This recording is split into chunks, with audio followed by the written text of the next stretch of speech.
ஒரு மரத்தடியில கண் பார்வை இல்லாத துறவி ஒருத்தர் உட்கார்ந்திருக்காரு. அப்ப அந்த வழியா வந்த ஒருத்தர், கிழவா, இந்த வழியா யாராச்சும் போனாங்களான்னு மரியாதை இல்லாம கேக்குறாரு.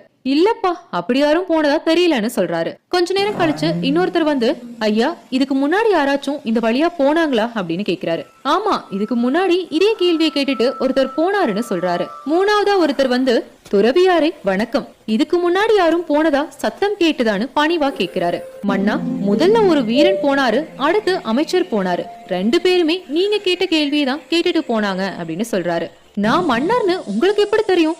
உங்களுக்கு தான் கண் பார்வை இல்லையே அப்படின்னு மன்னர் கேட்டதுக்கு, ஒருத்தர் பேசுறத வச்சே அவர் யாரு, அவருடைய தகுதி என்னன்னு தெரிஞ்சுக்கலாம். முதல்ல வந்தவர்கிட்ட மரியாதை இன்மையும், இரண்டாவதா வந்தவர்கிட்ட அதிகாரமும், மூணாவதா வந்த உங்களுடைய பேச்சுல பணிவும் தெரிஞ்சது.